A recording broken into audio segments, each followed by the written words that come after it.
여러분, 키위 좋아하십니까? 국내에서도 최근 본격적으로 키위가 출하되었고 언론에서도 비타민C가 풍부한 천연식품으로서 연일 키위 섭취를 적극 홍보하고 있습니다. 그런데 키위 드실 때 혀나 입 천장이 따끔거리거나 통증을 호소하시는 분들도 많은데요. 여기에는 두 가지 중요한 요인이 있습니다. 가장 중요한 첫 번째는 강력한 옥살산염 결정에 직접 노출되기 때문이고, 두 번째는 단백질 분해 효소 때문입니다. 키위에는 액티니딘이라는 단백질 분해 효소가 있는데요. 이 효소는 입안에 들어가면 혀나 구강점막에 있는 피부 단백질을 분해할 수 있습니다. 그러면 입안에 피가 난다든지 붓거나 통증이 생길 수도 있습니다. 우리가 고기 재울 때 파인애플과 키위를 많이 사용하죠. 단백질 분해 효소 덕분에 고기가 연해지다 못해 부스러질 정도로 녹아버리는 경우도 종종 있습니다. 그렇다면 우리들 점막세포, 즉 구강점막세포, 식도점막세포, 위점막세포, 장점막세포도 역시 이렇게 되는 게 아닐까요? 예? 이건 고기만 녹이고 우리 점막세포들은 쏙쏙 피해서 녹이지 않는다고요? 우리 몸은 고기 아닙니까? 우리 점막세포들은 단백질 아닙니까? 이분은 키위 먹다가 혀가 따끔거려서 거울을 봤더니 혀 전체에 핏방울이 보여서 그 뒤로는 키위를 안 먹는다고 하시네요. 이렇게 식물에 존재하는 단백질 분해 요소는 우리가 먹은 고기를 잘 소화시켜 주려고 존재하는 것이 아닙니다. 키위를 먹는 포식자들을 아프게 하려고 존재하는 식물 독소 중 하나입니다. 식물은 자신을 먹는 동물들을 대상으로 고도의 화학전을 펼치고 있다는 사실을 우리는 늘 기억하고 있어야 합니다. 키위는 먹히려고 태어난 식물이 아니에요. 여러분, 디펜바키아 많이 키우십니까? 이 70세 남성은 디펜바키아 잎 수액 한 방울이 혀에 닿이자마자 즉시 뱉어냈는데요. 단 한 방울로 혀와 입 천장, 후두 부분까지 구강 전체가 작살이 났습니다. 구강 전체에 화상성 궤양이 생겨서 극심한 고통을 호소하면서 호흡 곤란까지 왔는데요. 이분은 고작 한 방울로 무려 9일 동안 입원해야 했습니다. 만약 수액을 뱉지 못하고 삼켜버렸다면 아마도 생명을 잃었을지도 모릅니다. 이것이 바로 디펜바키아에 있던 옥살산염 침상결정입니다. 상당히 뾰족하죠. 여기에는 키위와 마찬가지로 침상결정뿐만 아니라 단백질 분해 효소도 있습니다. 여기 보이는 무시무시한 침상결정은 포도나무 이파리에 존재하는데요. 세포 하나당 이렇게 수백 개의 침상결정이 존재합니다. 이 결정은 치아보다도 더 단단하고 세포에 구멍을 내기 위해 만들어진 겁니다. 즉 포식자들의 세포를 손상시키기 위해 존재하는 식물의 방어 시스템입니다. 그런데 많은 의사들은 키위를 마치 슈퍼푸드처럼 권장하고 있는데요. 여러분들도 제스프리 잘 아시죠? 제스프리는 뉴질랜드에서 시작된 키위 마케팅 업체입니다. 올해 4월 9일 제스프리는 뉴질랜드 본사에서 키위 학술 세미나를 개최했는데요. 이 교수님은 여기 참석해서 키위처럼 식이섬유가 풍부하고 영양소 밀도가 높은 과일은 식습관 개선에 실질적인 도움이 될 수 있다고 말했습니다. 문제는 키위가 이런 무서운 옥살산염 침상결정을 가지고 있다는 겁니다. 그런데 키위는 12분 동안 끓일 수 있습니까? 보통 키위를 끓여서 먹나요? 30에서 80% 옥살산을 제거하려면 12분 동안 끓여야 한다는데 이건 어떻게 합니까? 갑자기 궁금하네요. 좀 방법을 알려주십시오. 저도 옥살산 좀 제거해서 먹게. 그런데 키위 채소밥도 권장하던데 이건 제스프리 업체와는 관계없는 거죠. 일단 키위 채소밥 구성을 보면 먼저 렌틸콩이 들어간 100% 통곡과 키위, 감자, 당근, 옐로우빈이 들어가던데 우선 렌틸콩과 통곡물은 고옥살산 식품에 속합니다. 이렇게 두 개를 같이 먹으면 안 됩니다. 특히 현미, 메밀, 키노아 등 통곡물은 옥살산 함량이 높은 음식입니다. 게다가 키위도 옥살산이 많고 감자도 옥살산이 많다고 신장을 살려라 3부에서 자세히 말씀드렸습니다. 3부 영상을 꼭 참고해주세요. 그리고 당근은 옥살산이 고함량까지는 아니지만 중등도는 되고 옐로우빈, 즉 스낵콩도 중등도 함량이지만 익히고 데치고 물기를 빼면 옥살산 함량이 더 높아질 수 있기 때문에 주의가 필요합니다. 즉 키위 채소밥에는 고옥살산 식품이 3종류, 중등도가 2종류 들어간다는 건데 신장이 안 좋은 분들도 장이 안 좋은 분들도 이렇게 먹어도 되는 겁니까? 정말 됩니까? 다시 올해 4월에 개최된 제스프리 뉴질랜드 세미나에서 과민성 대장 증후군에는 그린 키위가 효과적이라고 발표했습니다.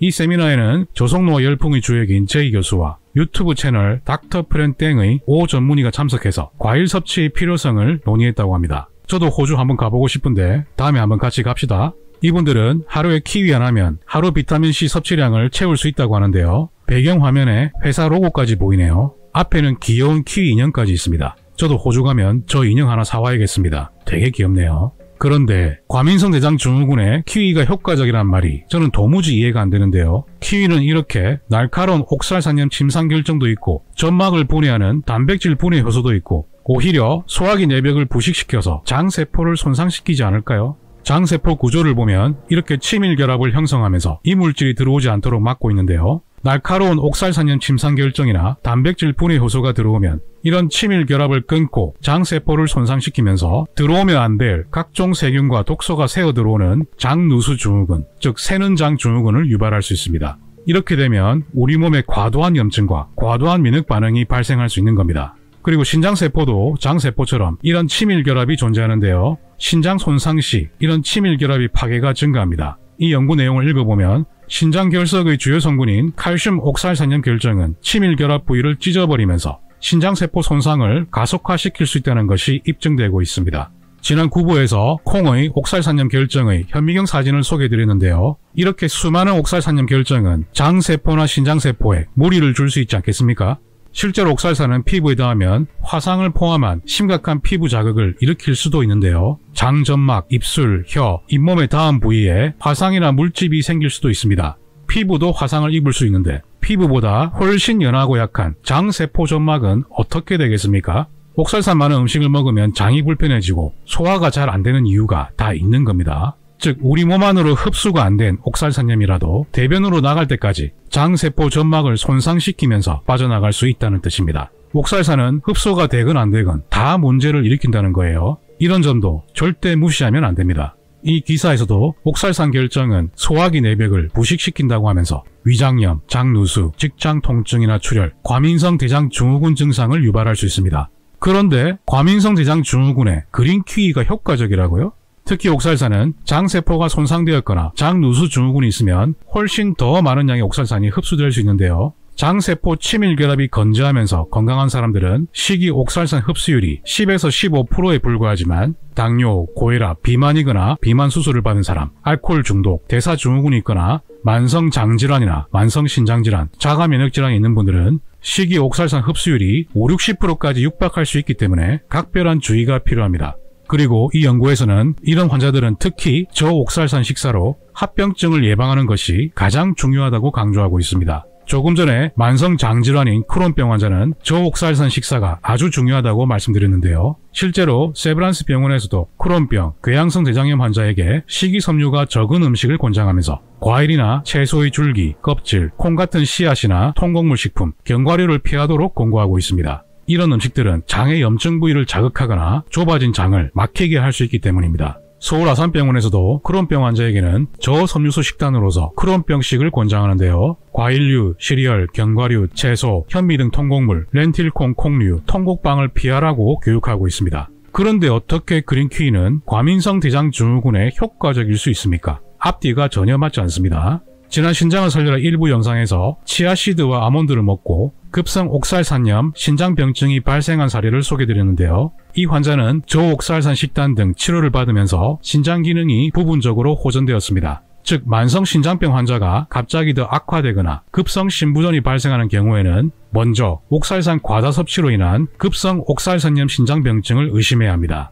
따라서 이런 경우에는 항상 어떤 음식을 먹고 있었는지 철저히 조사해야 합니다. 여기서 연구원들은 가장 중요한 포인트를 언급합니다. 대부분의 의사들이 이런 경우 옥살산 과부하 상태를 의심하지 않기 때문에 의사교육에 반드시 이런 영양교육이 포함되어야 한다라고 강조했습니다. 정말 옥살산을 무시하는 의사들이 반드시 새겨들어야 할 내용이라고 생각합니다. 저는 이 드라마 내용을 보고 충격을 받았습니다. 여주인공이 대장암에 걸렸는데요. 보호자의 남자 주인공은 이렇게 말했습니다. 채소를 구워낸 물은 거의 만병통치에 가까울 만큼 건강에 좋다. 이렇게 채소를 우려내면 옥살산염을 포함해서 수많은 식물 독소가 같이 녹아 나올 수 있습니다. 그런데 어떻게 대장암에 좋을 수 있단 말입니까? 정말 통탄스럽습니다. 주류 의학의 모습은 이렇게 되어서는 안 됩니다. 이제는 진정으로 환자를 위하는 길은 무엇인지 다시 한번 반성해야 합니다. 그러면 11부에서 다시 뵙겠습니다. 그러면 닥터3는 다음에도 더 나은 영상으로 찾아뵙겠습니다.